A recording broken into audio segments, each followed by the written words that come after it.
With security expert Chester Cabalza joining us today. Good morning and welcome to the program. Hi, good morning, Angela and Angelo. Right, perhaps can you explain with us first ano yung difference itong VFA versus SOVA natin sa Canada? Okay. Of course, no, yung the VFA that goes with the United States, no, this is the longest treaty ally that we have with Washington, no. It's different because, of course, it's more extensive. It emanated from the Mutual Defense Treaty, but of course, no, yung special yung status of visiting forces agreement.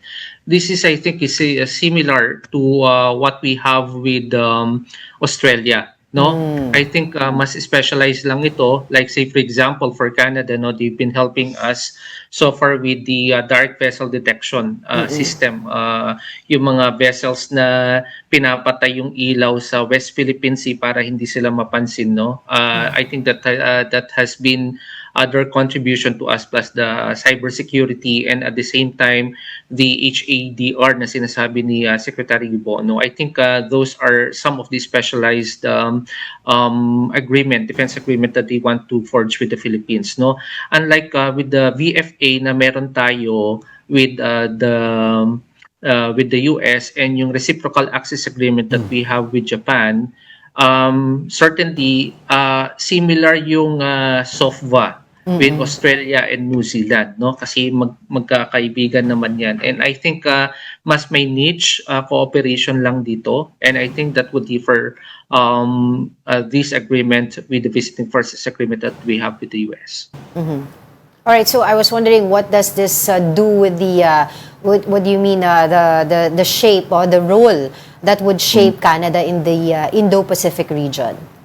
Okay, actually, this is the first time that Canada is forging a defense agreement with an Indo-Pacific country, which is the Philippines. No, That's so right. first time nila ito, and I think they wanted also to cement their strong presence in the region, given that, of course, no, the Indo-Pacific region, in which the Philippines is located at the heart of it, is a promising region. This is the present and the future, and of course, no, Canada, as a North American country, same with the US, they wanted to send a strong presence also in the region. And at the same time, we're talking about not only defense cooperation, but also the strong bilateral relationship of the Philippines and Canada. Remember that we have a strong Canada host a strong Filipino community in their country, and of course, no, they've been helping us a lot through education, economics, and this time around through defense economics.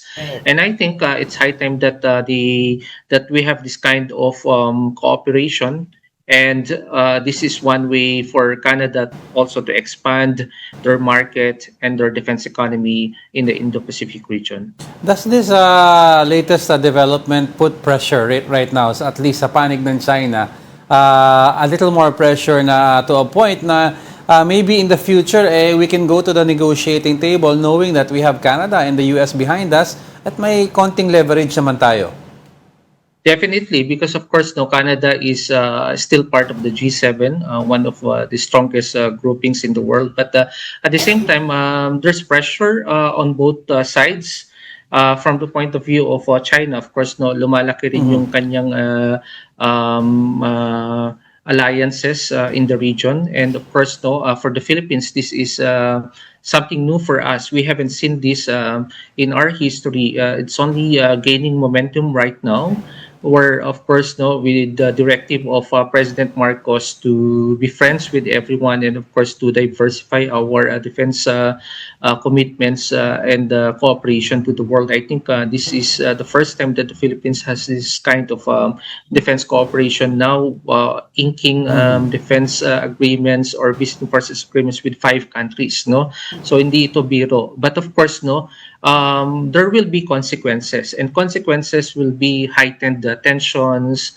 But hopefully, we're not only talking about defense, sir, but this time around, Kaya pinapalakas yung depensa ng Pilipinas para kapag humarap din tayo sa China for diplomacy, no, when the time comes that we will sit down with them, I think big nations with powerful ammunitions will be supporting us also. No? So this is very important when it comes to confidence building mechanism and at the same time for deterrence capability. That's why it's very important. But I hope that we have to seize the moment. No, Yeah. it's not only signing this agreement, but we hope that they will stand by us. No, by the time we call their support, they will be there. I think they've been helping us because we need each other. They need us Right. also. Imagine Canada signing an agreement for the first time for an Indo-Pacific country like the Philippines. They need it because they knew that our region will be the promising region. No? So I think on the other hand, we also need them because of their technology and of course, no, for their we need them for interoperability of our defense equipment, and of course now that we have self-reliant defense posture and we have been promoting the national defense industry, I hope that they would invest also in terms of the defense economy in the country. But Chester, directly, what do we benefit from Canada? Are we looking at missile systems, radar system, side-by-side patrolling of the West Philippine Sea? Ano yung immediate impact na pwede natin Okay. maramdaman? Very good. Ang niche kasi nila is yung ano, no, nag-una sila yung unang nag-offer ng direct vessel detection system, no. In other words, they're strong when it comes to cybersecurity. No, the mere fact that they are offering that to us, that means which other countries have not offered. So meron na, yun yung benefit na nakukuha natin sa kanila. But of course, no, since we are opening our defense economy to different kinds of industries, like I think ngayon ang pinag-uusapan natin are drones ecosystem. So I think Canada can help us with that. But of course na si Canada kasi wala rin masyadong combat experience lately, no. Wala silang mga digmaan na napagdaanan in the past decades. So I think we can gain a lot from them when it comes to cybersecurity. Yeah.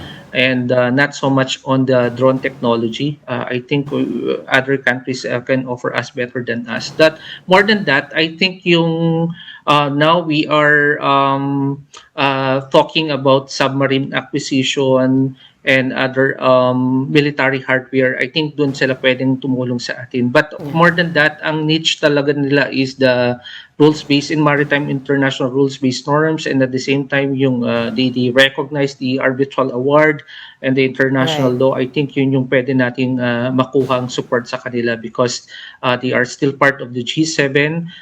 They are very vocal, an alternative from the US because they are part of North America. So I think those are some of the benefits that we could get Right. from them. But of course, we have to make sure na wala naman silang hindi naman sila magkakaroon ng bases here, ano, unlike the VFA Yeah. before, because that's against the Constitution. But this has to be ratified by the President and concurred by the Senate. Is that correct? Tama, Angela, no. So I think lahat na itong mga bagong visiting forces agreement, be it SOFBA or reciprocal access agreement, no, RAA, ang basis na nila ngayon, they will not be putting up bases because of course, no, it's against contrary to our constitution. Nagbago na rin kasi, matipid na rin kasi yung mga ibang bansa ngayon. Ayaw na nila yung nagtatayo ng bases din kasi magastos on their part. That's the reason why they wanted reciprocal access, and usually the invitation comes from us, no. Kaya nga pagbalikatan exercises, we invite them, they come here, and of course, no, when we do joint sail and joint air, that's the time that they come, no. And depending on the provisions also of the SOFBA, no, I think yung kanilang SOFBA with us goes with cybersecurity and HID or also. So kasi of course, no, we experience a lot of natural disasters. Right. I think that's one way of helping us. And of course, no, yung isusuga natin yung discussion kanina on the cybersecurity threat that we have, I think they could help us with that. No? They can So help us with I think yun yung mga nag-evolve yung security dynamics, no. We're not talking about naval bases here or air bases here. We're talking about the movements, mobility of armed forces that Filipinos can also train in Canada and with the countries that we have inked defense agreements like US, Japan, Australia, New Zealand, and Canada. But At the same time, they can come here in our country and do interoperability and wargaming with us. Ayun. Well, taking this opportunity na rin to ask you, Chester, regarding this recent statement by the US, through their Defense Secretary Pete Hegseth, na magkakaroon daw ng US-China military communication channel. No? This is right after the ASEAN summit, stating on their end na dapat daw strengthen pa ng mga ASEAN neighbors yung kanilang whatever that is, to counter China. Your thoughts on that? Yeah, I think they're just changing the nomenclature. I think we have in the past the hotline operations, no. But of course, hindi nag-push through yung hotline. I think this time around. Chester? Medyo nawala siya. Please, si Chester. Oo. Ganda yung sinasabi, sayang. Oo. Chester, you still there? Oh, wala pa namang Wednesday, may Channel. video. Yeah. Ayun. Yeah, hello. Ayun, there you go. Yeah. Can you repeat that? Yeah, I'm here. Please? Thank you. Okay. I think they're trying to change the nomenclature. No, before we have the hotlines, but now, of course, no, they're trying to rechannel it and put another name on it. But of course, no, we welcome such move because, of course, no, we want community. Our messages are well communicated. Kaya nga nagkakaroon ng problema because of the miscommunication. Right. No. Even in China, their problem is their strategic communication. They don't understand the Philippines and their neighbors because they lack also strategic communication. No? So I think by having this kind of mechanism, I think it builds confidence. And at the same time, ang gusto naman natin, especially that of course the Indo-Pacific, where the Philippines and China, including of course the parts of the US, because Hawaii is there. No. We wanted a prosperous Indo-Pacific, no, and I think war should be deterred. Although there will be misunderstandings, conflicts will rise because, of course, Right. no, we are now at the center of the world. But at the same time, these kinds of mechanisms are really important for us to communicate what we want. There will be disagreements, then we discuss it. That's the very reason of having that kind of strategic communication. Of course, So, mas matapang tayo kapag Ay, nawala na naman si si Sir Chester. Sayang Oo. Well, thank you so much for your time, security expert Chester Cabalza. I was gonna ask him pa naman sana regarding the... Andyan pa ba si Chester? Yeah. Ayun. Well, yun Yeah. when you were saying, kasi the big question there is kung talaga makikipag-usap ang China sa US regarding West Philippine Sea, because ang kanilang narrative would always be bilateral, 'di ba? Kung Pilipinas ang kausap nila, dapat Pilipinas lang.